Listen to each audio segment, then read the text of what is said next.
really want to express a heartfelt thanks for taking the time this evening to be together and to learn together. We have a really special program planned for you this evening. But before we get into that, I wanted to announce, and I think some of you may have heard as well, but we had a really unfortunate circumstance in that we had one of our longtime community members that passed away on Monday, Pat Allen, and we wanted to take this opportunity to really honor her service to our community. She has given back to our community in so many different ways over the years, serving on the Planning Commission, the Depot, Beautifying Northfield, so many different ways where she has given back to our community. And we wanted to honor her this evening by taking a moment of silence. So if you could all just join me in that right now, please.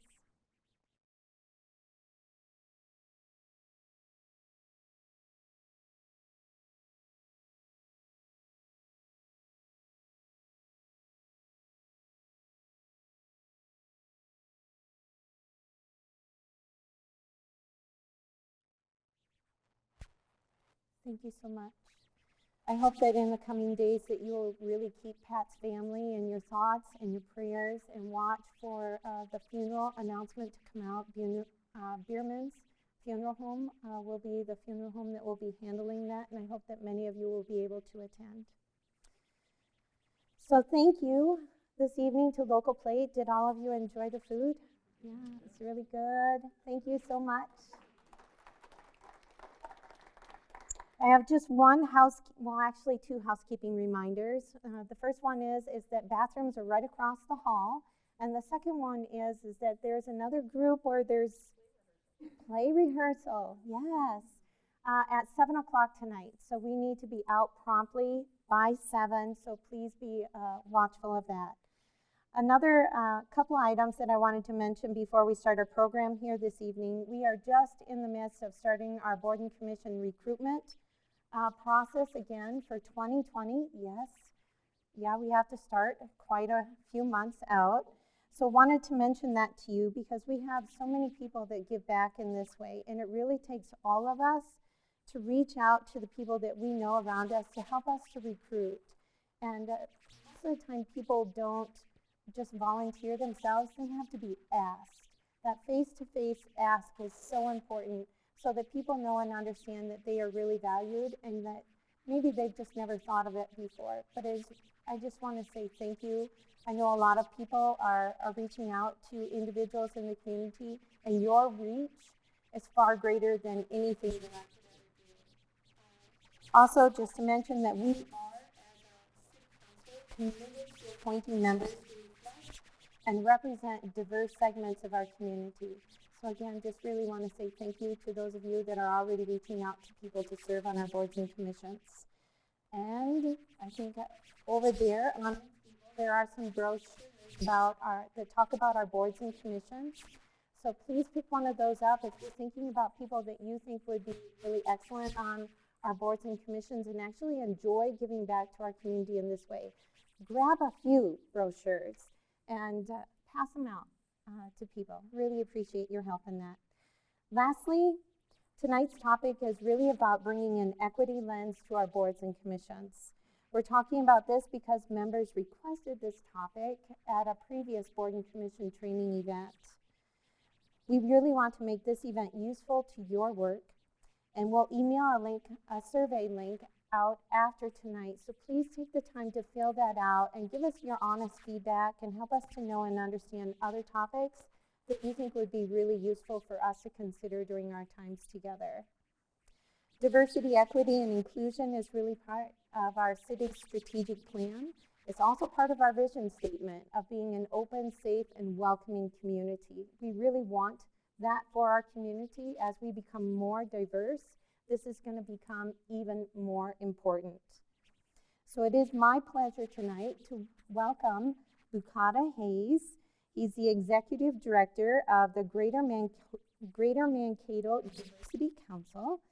So he is going to give us a training here this evening. He has his wife, Lisa, and then his father. Oh, I'm going to butcher. Okay. He has been around for many years over in the Mankato area and doing really strategic work over there with regard to the topic that he's going to be teaching on to us this evening. So please join me in welcoming Bukata.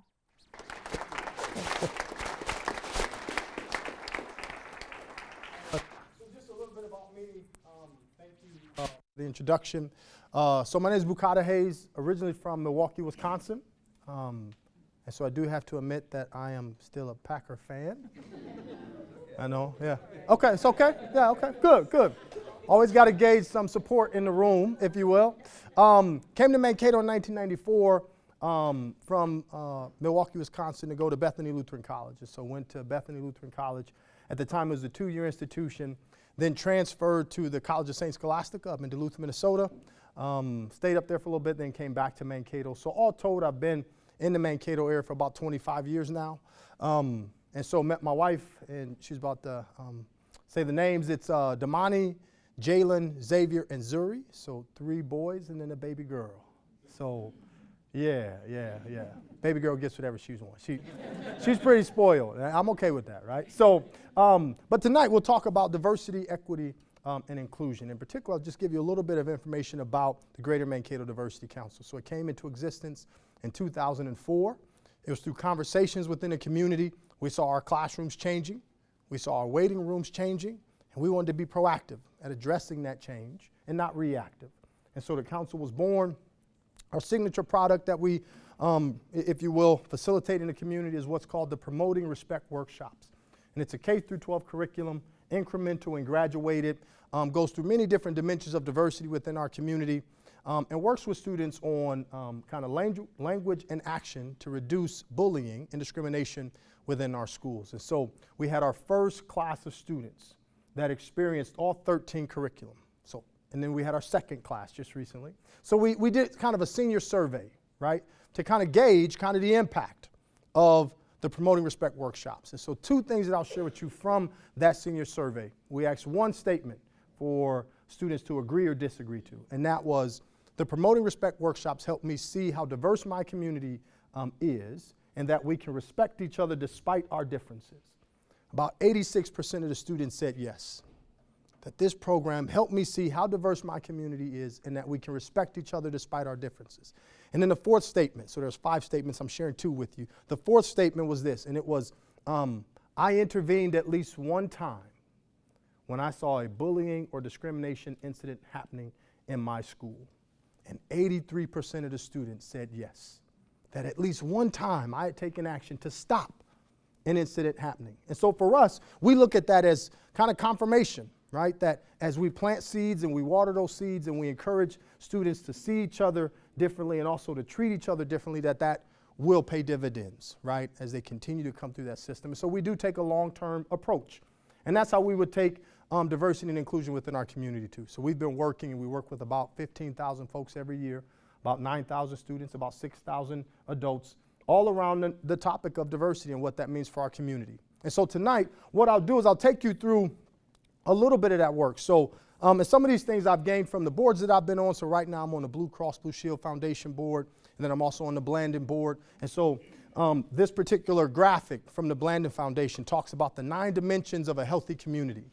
And one of the things that we like to talk about as the Diversity Council when we work with communities is that Blandin talks about a healthy community. So they don't necessarily say good or great. They don't qualify it that way. What they would talk about is a healthy community. And what they say is that all 9 dimensions here are as important as the other. There isn't one that's more important than the other. So infrastructure is not more important than public safety or environmental stewardship or infrastructure or community leadership or economic opportunities, that all of them are as important to a community being healthy as the other.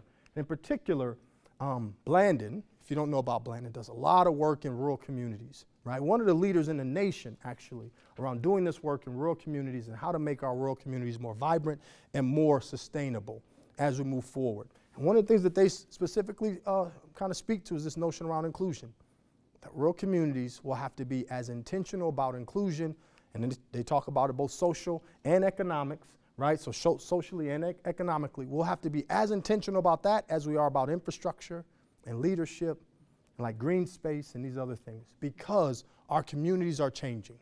right? And how we are receptive to that as a community may dictate if we continue to grow, folks see us as a viable place to be, or if we don't, right? We don't grow. And folks don't look at us as a place where they want to come to raise a family, start a business, and those sorts of things. And so then the other thing that we'll do tonight, and this comes from Stephen Covey. How many of us have heard of the Stephen Covey name? What book did Stephen Covey write? 7 Habits of Highly Effective People, right? So Stephen Covey and a group of colleagues wrote a book for leadership and students in schools, right? It's called The Leader in Me. And so the important thing about that, it was not necessarily to work with students, it was to work with adults to have outcomes with students, right? Because they said that if a principal or superintendent was asked, can you point me to your leaders? What typically happens is we gather a handful of students and we say, here's our leaders. What Stephen Covey said is that we should be intentionally working on leadership. He pointed it to the 7 habits every single day, that if we're asked that question, we point to all of our students, because we have been intentional about building leadership in all of our students. Now, the important thing about that is that the leader in me was not for students. It was for adults. And so Stephen Covey had to explicitly state this, that the 7 habits follow a progression. And that progression is that, and he dubs it the personal victory, that there's this personal victory that must precede the public victory. The personal victory is all of the internal work that we do, right? Understanding how we play into the whole, and that the personal victory must precede all of the work that we do collectively as individuals within our communities to see success. So just a quick example. If we take football, right? It's the season right now, 11 guys on the field at the professional level. The left tackle has to understand why he is being asked to block for exactly 2 point some odd seconds. The running back has to understand why he has to sit still, right, and not move. The quarterback has to understand, why am I being asked to take 3 steps, right, and fake this way. And the receiver has to understand, like, all of those things have to happen. Those individuals have to understand why. If they don't, and we see it happen on many plays, it's not successful, right? It just doesn't work, right? Because you have one person who is not, in a sense, bought in, understands the importance of me in this particular play. And football players, and I think much like community, they have to do it over and over and over and over and over again. And each play, their particular importance is different. And so as communities, we have to understand, and individuals, we have to understand, like, why are we even doing diversity, inclusion, and equity? What does that have to do with me? All right? Is it going to impact me? Because if demographics say 20 years from now, hey, I don't know, right? I can probably just continue to do what I want to do, right? Or how does it impact my organization? Because maybe my business that I'm a part of isn't going to be impacted, right? Directly, we may feel. Right? And so all of those things are talking about that personal victory to understand. So to do a little bit of that. So I'm going to show you the first 13 to 14 seconds of a commercial. So hopefully folks brought a pen or pencil. If you did not, you'll have to use the great big brains that we have in this room, right? And I'm going to show you the first 13 or 14 seconds. And what I would like you to do is I would like you to take note of whatever catches your eye, right? Whatever sticks with you after that 13 or 14 seconds. And then I'd like you to kind of do this next step, and that is to write down any notions or narratives, right, associations that emerge in your mind as you watch. All right? So those 2 steps. What do you notice? And then what narratives or notions come to your mind as you watch? Okay? Everybody ready? All right, here we go. Do you want me to wait for you to get more pens or pencils about?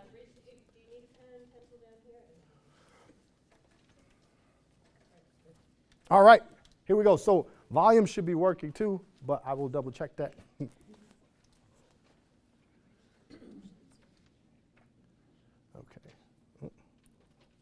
Oh, I know what probably happened. Is this on? So we're just going to watch. I don't know if the sound bar is on or not, but so we're just going to watch. So just watch, and then whatever catches your eye, and then also I want you to, again, notions and narratives that emerge to your mind as you watch. All right? Here we go.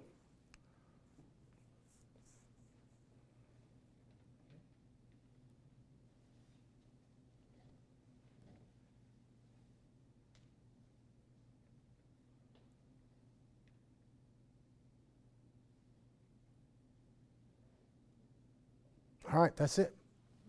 All right. So I'll give you about 30 seconds or so. I just want you to try and remember some things that you saw.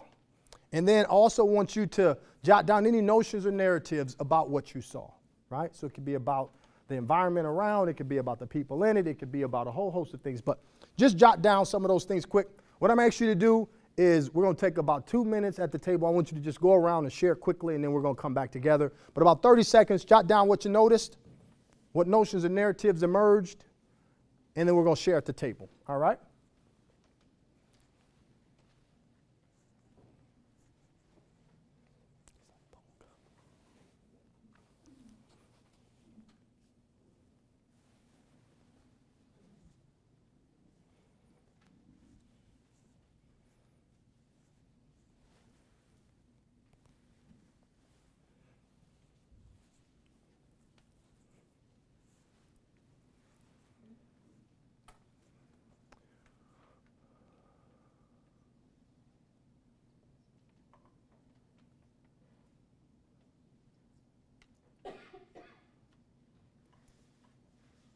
All right, so now what I would like you to do is just turn to your table, each person take an opportunity just to kind of share what you noticed, and again, what notions or narratives came to mind as you watched, all right? So I'll give you about 2 minutes to do that, then we'll come back together.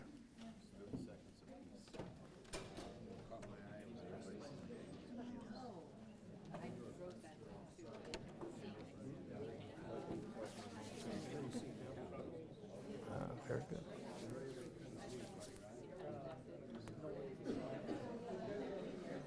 Can you hear me?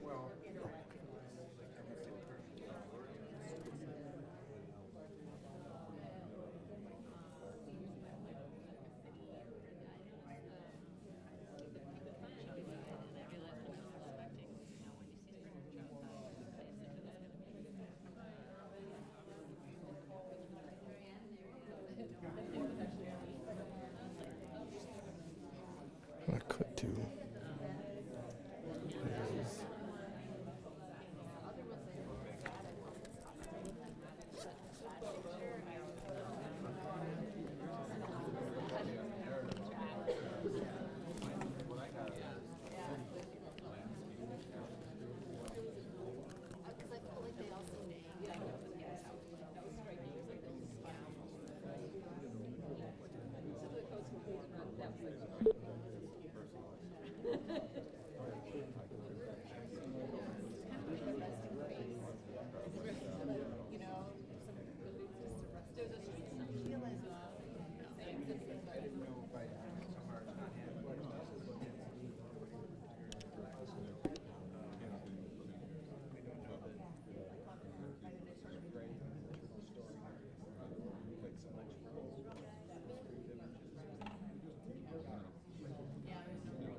Yeah, so I couldn't, but I have a speaker that I normally bring with me, so I just connected to my computer, so, because the end of the commercial has more sound, so I'll show you. All right, so about 30 more seconds.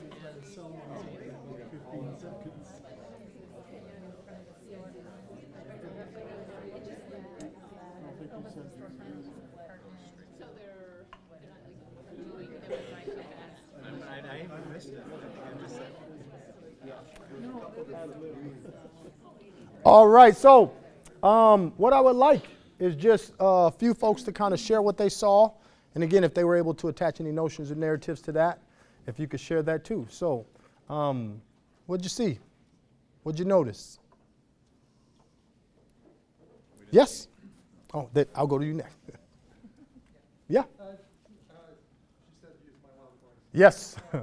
It looked desolate, Okay. lonely, Yes. and no smiles. No smiles. So who else noticed no smiles? Raise your hand. Look around. Hey, everybody keep their hand. Notice who else noticed no smiles, right? You only talk to your table. Why is that important? What does no smile like mean? Yes? To me, that reflected hopelessness. Hopelessness. Okay. Yes. They didn't seem particularly happy. Yes. Although, looking at them again, I thought maybe they're just cold. Okay. No, Yes. they didn't get lonely because they're all together. Okay, very good.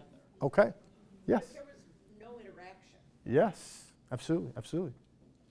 So I think it's important that we notice that a lot of us noticed they weren't smiling. So it's not that we noticed, but also what we did is we interpreted that culturally as well, right?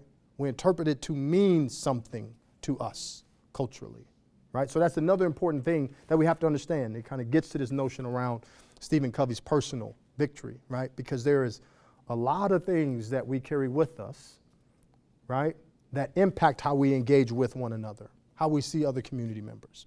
You were going to say? I think they covered it by the not smiling and. Yeah, absolutely, absolutely. Yes? As a rural person, I noticed the setting was very desolate. Oh, yeah, I'm from out in the country, and what I saw was a desolate city with none of the amenities. Yeah. No trees, no. Very grass, good, very no good, weeds. absolutely. So just a different environment, absolutely. Okay, anybody else? Yeah? People, all of them were idle. All of them were idle, not doing anything. Weren't doing anything. Absolutely, absolutely, very good. They were still. Yes, That's yeah, what I'm absolutely. looking at, right? Pictures, They're yes, still- absolutely. There's no interaction. Yes. So I'll go here, here, and then here. All right? Yes. And that they didn't want to engage with. Very absolutely didn't want to engage, right? What kind of gave you the impression that they didn't want to engage? There was a physical. Absolutely, absolutely, very good. Yes. No women. No women. Absolutely, absolutely. What else about them? Like I hope at the table, like that came up, like who they were. A little bit, right? We did notice. Okay. Yes. Were those staged, or was that just a photographer walking around taking pictures of real people? Yeah, so you know, this is an actual commercial. It's a Google Pixel 2 commercial. Came on during the Super Bowl. I saw it, and as a diversity guy, you know, it's like, oh my. So there's another part to the commercial that I'll show you a little bit later. But this was for a commercial. So yes, probably staged in some sense, absolutely. And then I know we had over here, yes. Well, I started out when I saw the hoodies thinking they were suspicious. Oh, yes, And then I went from there to they look cold. yes. And then I thought what they were looking at, they were scared or something. Okay, very good, It's like, very good. I'm backing off and I gotta look like I'm not scared. Yes. Maybe inside I don't know. Very good, very good, very good. We'll go here, and then one last one. Yes. I noticed the pink couch and I realized. So I think you have to. They want you to use your outside voice. Yes, I'm sorry. I noticed the pink couch and I realized my narrative was that if furniture's outside, it's Yes. gonna be dirty. Yes. And then it was so clean. And then I went to college when we took all of the furniture outside, so then I thought maybe there was a party. Okay. But I started with assuming it was gonna be a poverty scene or Yes. like, and I was like, but that pink is really bright. Wow, very good. I didn't know you had to move the furniture outside to start the party, right? I mean, I didn't realize that. It must be a Minnesota thing. Maybe not. Yeah, you're right. So I have a question. So how many folks from the pictures and the stills, as you looked at that neighborhood, that community that was portrayed, heard you say poverty, did anybody else think poverty? Raise your hand if you did. Okay. All right. Did you think anybody think unsafe? Raise your hand if you thought unsafe. Okay. Did anybody think that those 5 African American men were? Did the word gang come into anybody's mind as they watched those 4 guys? Okay, a little bit, right? Okay, very good, very good. So one is, how many of us have actually lived in a neighborhood depicted in those stills? How many of us? Raise your hand if you've actually lived in that neighborhood. So 1, 2, 3, 4, 5, 6, 7, 8. So 8. So if 8 of us have experienced it, like where did the rest of us get the narratives about it? Right? Media, stories, a whole host of other things. But we didn't experience it, right? And part of Stephen Covey's plea to us to do personal work is that we have a whole lot of things that we have not experienced, but we have stories about. We have notions and narratives about, right? And I'll quickly share one with you. Me, my brother-in-law, so my wife is white, my brother-in-law is white. When we first met each other, he was 17. He grew up in the Clearbrook, Aiken area, right? I was the first black person that he had had any real conversations with. That did not, though, mean he didn't have stories about who black folks were, right? And I'm thinking, like, Clearbrook, Aiken area, like, never had any real conversations, but he had a whole lot of notions and narratives, right? And so part of the diversity work and inclusion and equity work is how do we begin to get underneath those stories? How do we become cognizant of those stories? Because those stories and narratives and notions have impacted how our neighborhoods look, how our communities look, who our colleagues or our coworkers at our jobs look. Like all of those things, those notions and narratives have impacted that, right? And so part of it is, if we're going to be about diversity, inclusion, and equity, we have to be willing to kind of unpack, right, get underneath that, and begin to see some things and acknowledge some things, some uncomfortable things, actually, right? Because this is part of a process, right? Diversity, inclusion, and equity is not this presentation, I do not like knight everyone as ready to go out, and right? I don't do that, right? This is a process. And in particular, it's a really uncomfortable process because some of us have notions and narratives about folks we have never met, never spent any real time with, and we have years and years and years of it. So part of it is how do we continue to get underneath it? So we're going to use this exercise, and so I'm going to say a word or phrase. I want you to write that word or phrase on the line, one of the lines here, and then I want you to circle the number that corresponds with the feeling you get when you hear that word or phrase. 1 being most negative, 5 being most positive. All right? 1 being most negative, 5 being most positive. Oh, you know what, actually? Did anybody see a dog? 1, 2, 3, 4, 5, 6. 6 people saw the dog. How many folks think I'm just joking? Like there really wasn't a dog in there, right? So what I'm gonna do is I'm actually gonna go back, because one of the things that we talk about at the council, and as communities we encourage folks that if there's a small group of folks who experience our community differently, who see something differently, like 6 or 7 of us saw a dog, right? One of the things that we have to become good at is pausing, stopping, and saying, well, hey, tell me more. Show me, right? And not to say that we all have to agree, because that's not what diversity, inclusion, and equity is about. Diversity means difference. It means we will disagree. It's about perspective, right? And how we respect each other despite our differences in perspective or identity or other things. And so what I'm gonna do is I'm gonna go back, and actually I got a speaker now, so you're gonna hear some words that you didn't hear the first time. But I want you to look for the dog, all right? So there's like 7 of us who experienced the dog, and I want the rest of us to at least have the opportunity to see what those folks were seeing, right? So that we don't think badly about those folks. Like, boy, I don't know how you saw a dog. I have no idea, right? So I'm going to go back. I'm going to show you again. And again, I want you to look for the dog.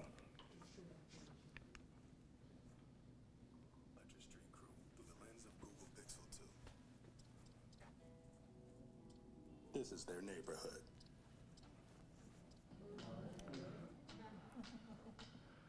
These are the streets where they were born and raised. That really clean pink couch is still there too. How many folks saw the dog that time? So part of what I believe we have to do, in particular, as we start to open up and create communities where at least we're talking and trying to exchange perspective, is to simply ask the follow-up question about, like, show me, tell me, right? Because we're going to experience our community differently, right? I think we all can agree to that. If I asked you to raise your hand and kind of confirm, right, that we all experience our community the same, how many of you would raise your hand? We would admit it. So then part of the follow-up that we would encourage with diversity, inclusion, and equity is to ask the question, why? Why do we experience it differently? And what we might begin to see is that it might be based on age. It might be based on religion. It might be based on race. It might be based on gender. It might be based on a whole. But the idea is, do we ask that question?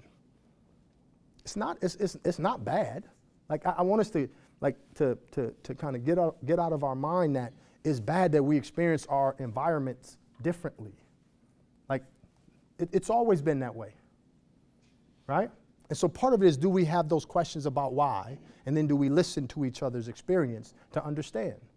Like we took 20 seconds here. It might take 2 years, right, for us to have that conversation and all of us begin to see how our community works. It may take 20 years. I don't know, right? But the idea is, do we even slow down to ask the question of, tell me, show me, like help me understand, right? And so this will get to that too. So again, quickly, I'm going to say a word or phrase. I want you to write that word or phrase on the line. And then I want you to circle the number that corresponds with the feeling you get when you hear that word or phrase, 1 being most negative, 5 being most positive. I do want to point out a couple of things, is that there is there's no numbers here, right? Nothing there. There's no half numbers. I've had to say that lately because I say, hey, you got to pick a number, and somebody says 2.5. So I have to go back to make sure I didn't bring the wrong kind of numbers with me, right? The other thing I would say is don't circle 2 numbers. Because once I said there's no half numbers, Minnesotans, we're pretty crafty, right? Somebody circled 2. They circled 1 and a 2. I said, that you actually rated it a 12. Right? So choose a number. Again, we're going to go pretty fast. And so the first word, Walmart.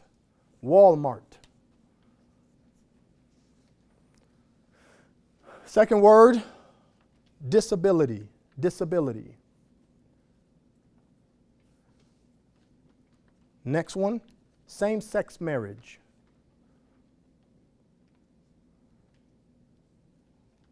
And then the last one, diversity presentation.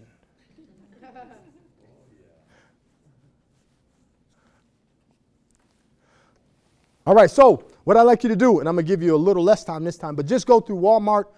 Each person share what they gave it and then why. All right, what you gave it and why. So I'll give you about a minute or so to do that. Try and make it through what you gave Walmart and why. All right, go ahead.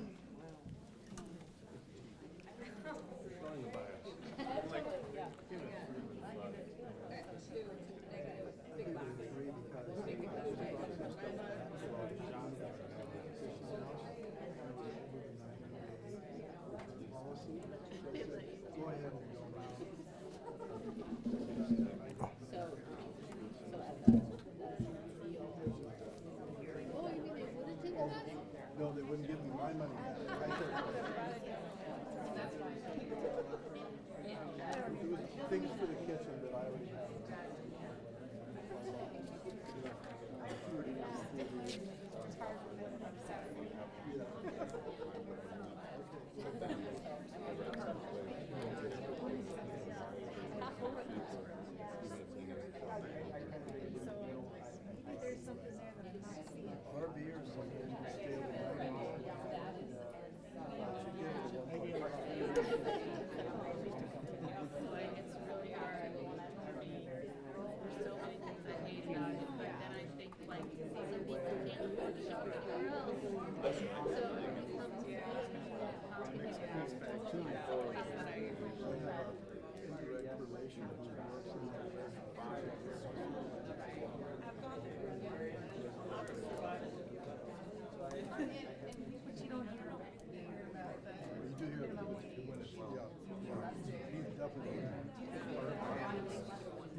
All right, we'll come back together.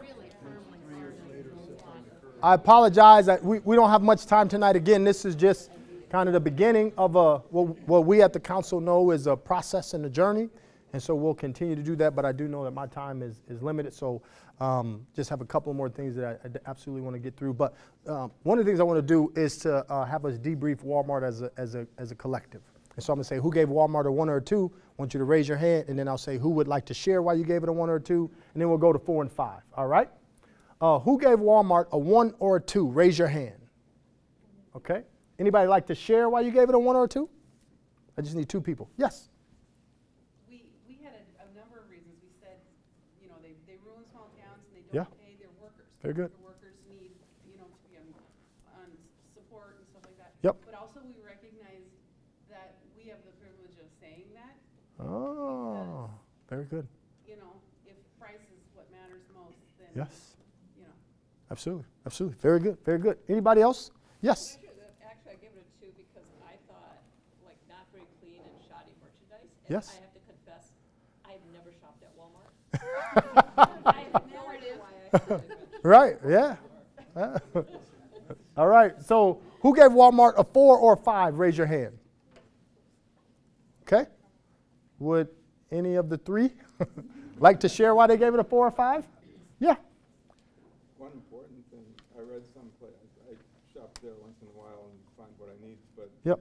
even if you never shop there, what you pay at Target is probably, or other places, 8% cheaper because they have to compete with Walmart. Oh, very good. So Walmart, in terms of a competition, the model has forced other folks to be more competitive in price. Okay, very good. Yes. I lived in a small town, Livingston, Montana, and they did not want to have Walmart come into their community, so there was a Walmart in Bozeman, Montana. Oh, in that yes. community.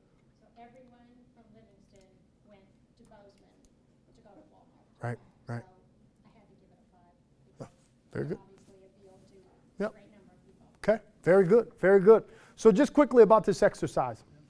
And the reason we use it as we talk about this personal work that we have to do and how we begin to get underneath things is that all of you, for the most part, I'm thinking and assuming, you rated each of these items not because you didn't like how the word sounded, but that you went to, immediately went to your own like past experiences, meanings and notions and narratives that resonated with you, right? You went to past experience, right? So many of us talked about that experience, right? Hopefully you shared that at the table. The idea is we do that with Walmart and we disagree on Walmart. Notice, like there was some 5 and some 2 and some 3, and we disagree on Walmart. And we have these past experiences, these notions and narratives about Walmart, which means if we were to put that into a diversity, inclusion, and equity lens, is that we absolutely, right? We absolutely have those same stories and notions and narratives about each other. Being a woman in this society, there's notions and narratives that come along with that, right? Being an African American, being Latina, being Muslim, like there's notions and narratives, there's past experiences that we may go back to, right? In particular, I'll use this quick one about gender and about experience. And that me and my wife, when we go to the hardware store, majority of the time, the person helping us talks to me first. Why do you think they talk to me first? I'm a man. But what about being a man? What are the notions and narratives about a man in that space? I'm supposed to know what I'm doing, right? Like seriously, the conversation is kind of like, hey, how you doing there? What can I get for you? Bet that honey-do list is getting long, ain't it? Not too many more weekends for you to do the outside stuff, but I know she's got an inside list for you. You know what I mean, right? Like that's the conversation, right? And neither me or my wife have opened our mouth, right, to explain why we're there. Do you know what I mean? And the reason why that's important is because at least in our relationship, like I don't fix anything. My wife and probably some guys in here are really disappointed in me, right? Like I always say, hey, shake my hands after the presentation. You will find no calluses on my hands at all. I type on the computer, I present, right? That's what I do. My wife fixes everything, right? She's fixed our furnace. She's changed the headlight on my car, right? I've come home, the washing machine is torn apart. She's YouTubed the video, right? Which you can find anything on YouTube. Your model, your make and model, you can find on YouTube or how to change the belt underneath, right? I just hold the flashlight, right? But in that space, I don't have to say a word, but because of the notions and narratives about guys and our communities, I'm given like instant credibility, instant expertise, experience, knowledge, and competence. So if I'm given that simply by being and looking like a guy in that space, it also means that my wife, being a woman, is not provided that same and extended that same competence, expertise, experience, and knowledge, right? And so part of it is those are the stories, right? And doing that personal work means we have to get underneath those stories, right? Mayor, right? Like we have to admit that there's notions and narratives that prevented women from leadership positions, elected leadership positions like mayor. There's a reason, right, why at least in our country, we haven't had a woman in the highest spot in our land. There are notions and narratives. We have to be willing to be uncomfortable and get underneath that as we continue this journey. And part of it is, how do we acknowledge those past experiences that give us some sort of indication of how we see each other, of how we interact with each other based off of those past notions and narratives, right? That all becomes really critical to acknowledge, right? And so just some definitions and terms. That is what folks would call implicit or unconscious bias, right? Like these things that happen subconsciously, unconsciously, that we may not be consciously thinking of or trying to engage, but it impacts how we see each other, right? It also, and you may not be able to see it really good on yours, I apologize, but it talks about as unconscious and automatic. And this comes from a study, helping courts address implicit bias, and then also from the Kirwan Institute for the Study of Race and Ethnicity, and that's at Ohio State. They talk about it's pervasive, right? So notice implicitly when we saw no smiles where that led us to, right? And it wasn't just one table, it was like the entire room, right? We all landed in a certain spot. That's kind of this implicit, unconscious things that happen, right? So it's pervasive. All of us have it. Important, it doesn't always align with our explicit beliefs, right? It doesn't always align with our explicit beliefs, which becomes important. The other thing is that it has real world effects on behavior, right? So part of the reason why some would say in our, let's say it's education, and we still have a discipline gap between students of color and vis-a-vis their white counterparts, is because some of these things are at play, that we are implicitly or unconsciously interpreting some behavior by students as wrong and punishable, and other behavior by some other students as not as wrong and punishable, right? Some of that begins to come into play. And then the important thing is that they're malleable, meaning that we can get up underneath it, we can uproot it, right? We can try and think about it.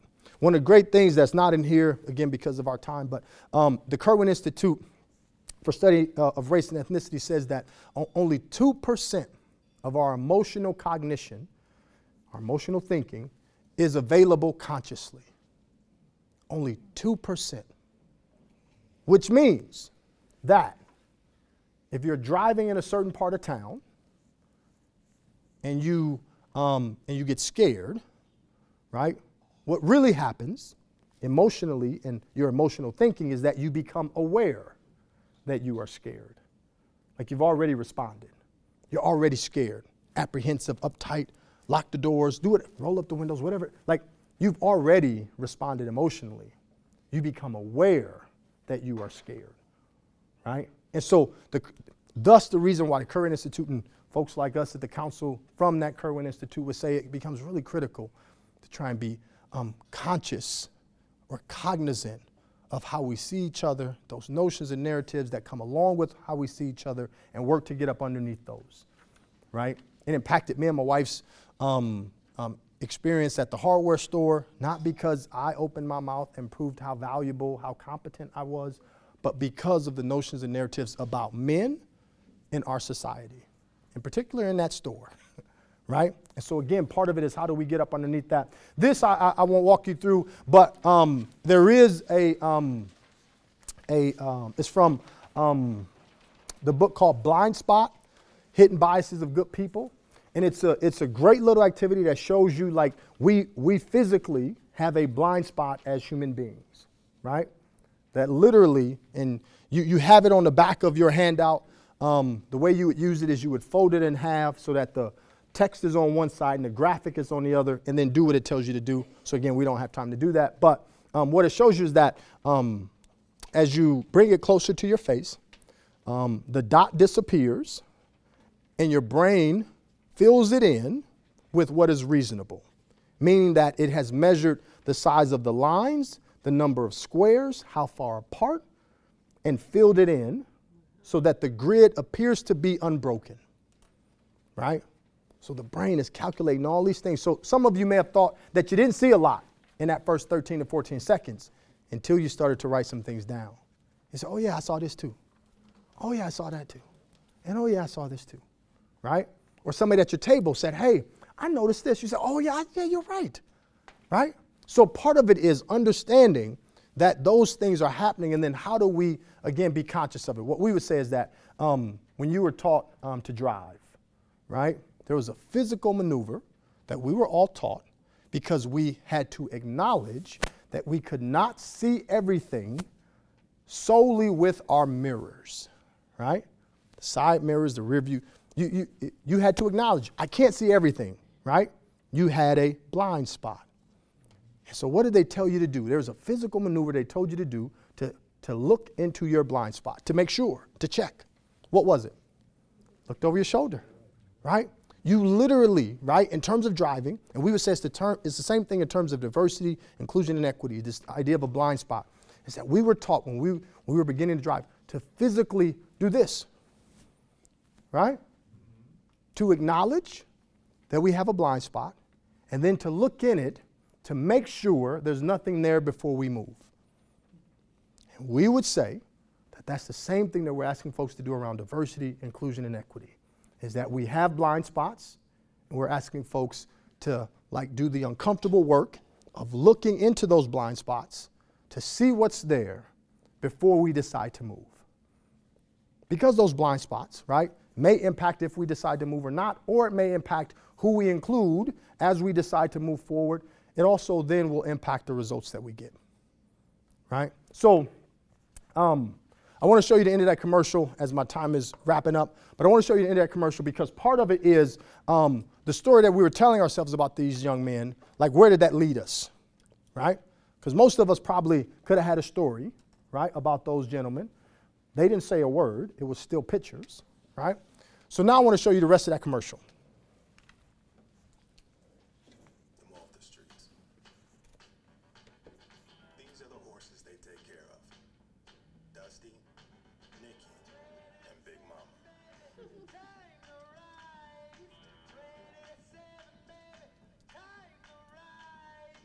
This is how they bring the people of Fletcher Street together.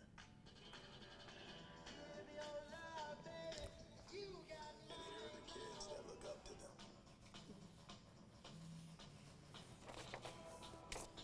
There's a deeper story behind every picture. Question your lens. All right? So really important, right? Because what I would say is that these young men may have more in common with somebody who grew up in the country, right, and took care of some animals than me as a city boy who has no idea, right? But if we were to go off for the first 13 to 14 seconds and where, right, that led us in terms of narratives and notions, this existence for these young men, these 5 young men, would have never been possible. Like, I don't believe anybody at the beginning would have said, yeah, those guys are urban cowboys. Continuing a legacy of urban cowboys in their community. I don't think we would have did that. So part of it is trying to get underneath why, right, it took us in a certain direction. Like, what does that mean for how we continue to build our communities?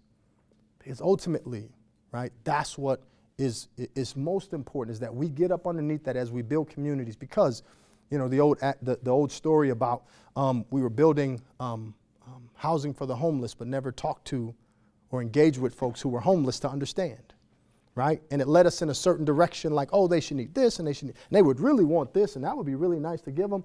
And they just said, hey, look, like heat, washing machine and dryer, like nice pair of socks, but that's probably not where we settle on, right?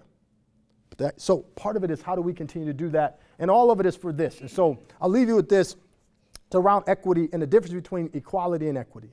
All right, so one of the really important definitions, visuals, that we need to wrestle with and understand all of its implications, which is a process, a journey, is what this means. Because equality is about, like, it sounds fair, and it's about everybody gets the same thing, right? But if the goal and the task was to get an apple out of the tree, giving everybody the same thing renders different results, right? Based on identity, based on age, based on a whole host of other things here. Equity is fair, and it means we give folks what they need right, to complete that particular task. Here, it's boxes. I want you to notice that we don't take a box away from someone else. So the idea of scarcity, like if you gain, I have to lose. We also want to combat that mindset because that keeps us from moving forward sometimes.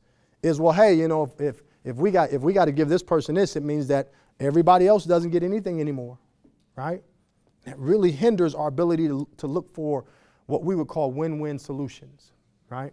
And so that idea of equity is important for us to understand.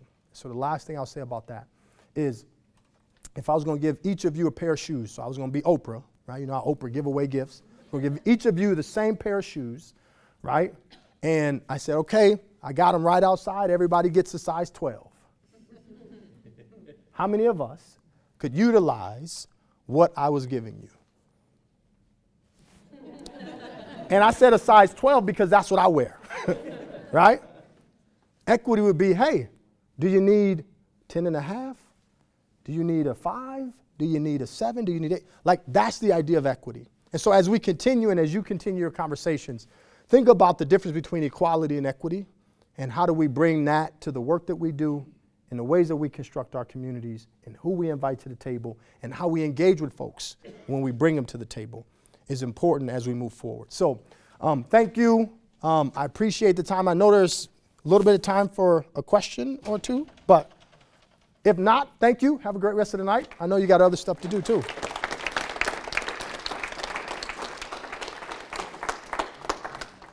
we doing any questions or not? Where's that? No. Any questions from anybody? Comments? Hang around afterwards. Sounds great. City Administrator Ben Mardig, thank you here. Let's all give him another round for Bukata. Thank you. Hayes.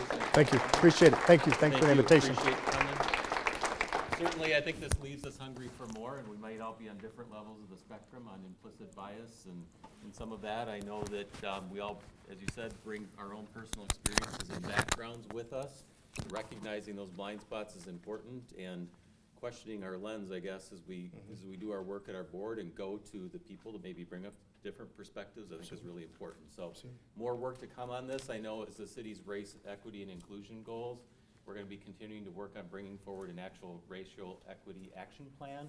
Beth's helping to lead us on that. Human Rights Commission's working on it, but the plan's going to be to integrate that in different aspects of our boards and commissions, the work that you do. So thank you for coming tonight. I know your time's really valuable, and this work's really important, and that's why the focus, and we listen to you to bring this forward. So thank you very much.